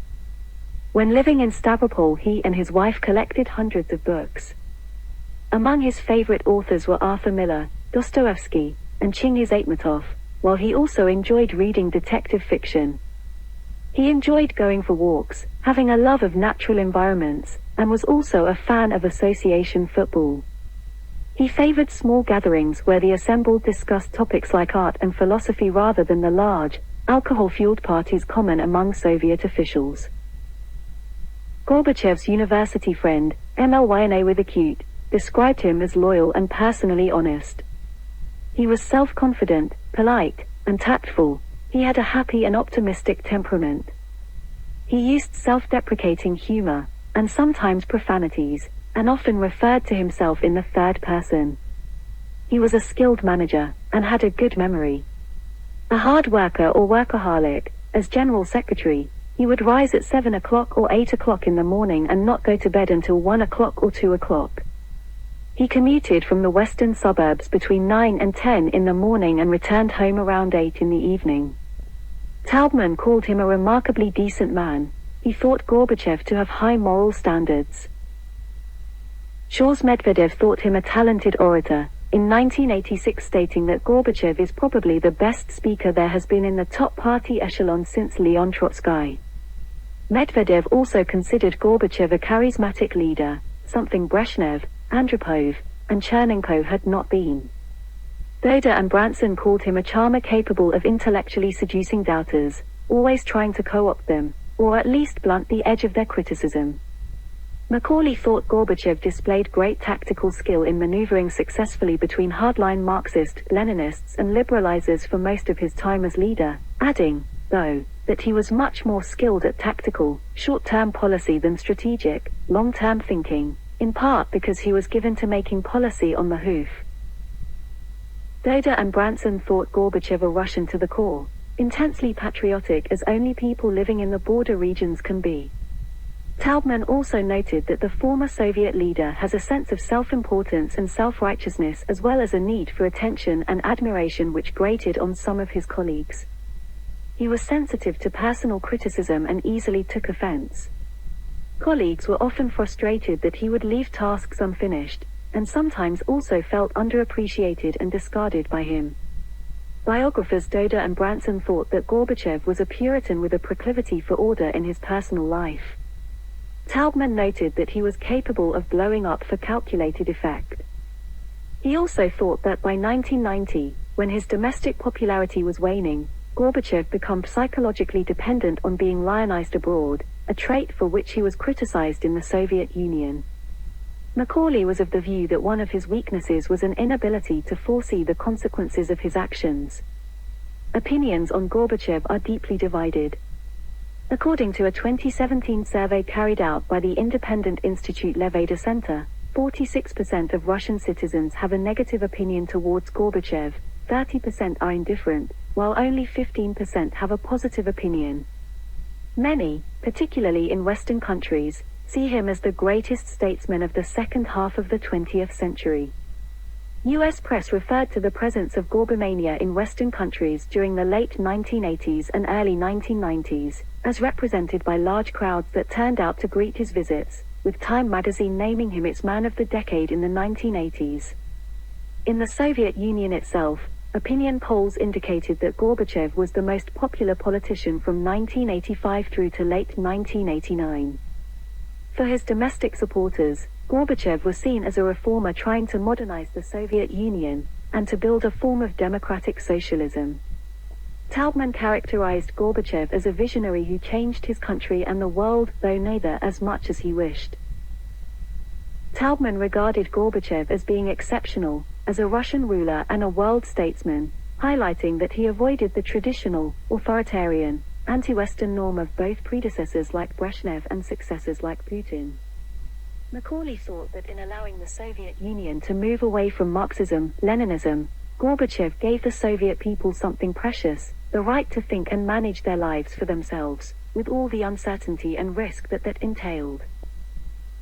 Gorbachev succeeded in destroying what was left of totalitarianism in the Soviet Union. He brought freedom of speech, of assembly, and of conscience to people who had never known it, except perhaps for a few chaotic months in 1917. By introducing free elections and creating parliamentary institutions, he laid the groundwork for democracy. It is more the fault of the raw material he worked with than of his own real shortcomings and mistakes that Russian democracy will take much longer to build than he thought, said Gorbachev biographer William Taubman in 2017. Gorbachev's negotiations with the US helped bring an end to the Cold War and reduce the threat of nuclear conflict. His decision to allow the Eastern Bloc to break apart prevented significant bloodshed in Central and Eastern Europe. As Taubman noted, this meant that the Soviet Empire ended in a far more peaceful manner than the British Empire several decades before. Similarly, under Gorbachev, the Soviet Union broke apart without falling into civil war, as happened during the breakup of Yugoslavia at the same time. Macaulay noted that in facilitating the merger of East and West Germany, Gorbachev was a co-father of German unification, assuring him long-term popularity among the German people. He also faced domestic criticism during his rule. During his career, Gorbachev attracted the admiration of some colleagues, but others came to hate him. Across society more broadly, his inability to reverse the decline in the Soviet economy brought discontent. Liberals thought he lacked the radicalism to really break from Marxism, Leninism and establish a free market liberal democracy. Conversely, many of his Communist Party critics thought his reforms were reckless and threatened the survival of Soviet socialism. Some believed he should have followed the example of China's Communist Party and restricted himself to economic rather than governmental reforms. Many Russians saw his emphasis on persuasion rather than force as a sign of weakness. For much of the Communist Party nomenclatura, the Soviet Union's dissolution was disastrous as it resulted in their loss of power. In Russia, he is widely despised for his role in the collapse of the Soviet Union and the ensuing economic collapse. General Vorenikov, one of those who orchestrated the 1991 coup attempt against Gorbachev, for instance called him a renegade and traitor to your own people. Many of his critics attacked him for allowing the Marxist-Leninist governments across Eastern Europe to fall, and for allowing a reunited Germany to join NATO, something they deemed to be contrary to Russia's national interest. The historian Mark Galeotti stressed the connection between Gorbachev and his predecessor, Andropov. In Galeotti's view, Andropov was the godfather of the Gorbachev revolution, because, as a former head of the KGB, he was able to put forward the case for reform without having his loyalty to the Soviet cause questioned, an approach that Gorbachev was able to build on and follow through with. According to Macaulay, Gorbachev set reforms in motion without understanding where they could lead. Never in his worst nightmare could he have imagined that perestroika would lead to the destruction of the Soviet Union. Former U.S. President Ronald Reagan awards the first Ronald Reagan Freedom Award to Gorbachev at the Reagan Library, the 4th of May 1992. In 1988, India awarded Gorbachev the Indira Gandhi Prize for Peace, Disarmament and Development. In 1990, he was given the Nobel Peace Prize for his leading role in the peace process, which today characterizes important parts of the international community. Out of office, he continued to receive honors. In 1992, he was the first recipient of the Ronald Reagan Freedom Award, and in 1994 was given the Grawemeyer Award by the University of Louisville, Kentucky. In 1995, he was awarded the Grand Cross of the Order of Liberty by Portuguese President Mário Soares, and in 1998 the Freedom Award from the National Civil Rights Museum in Memphis, Tennessee.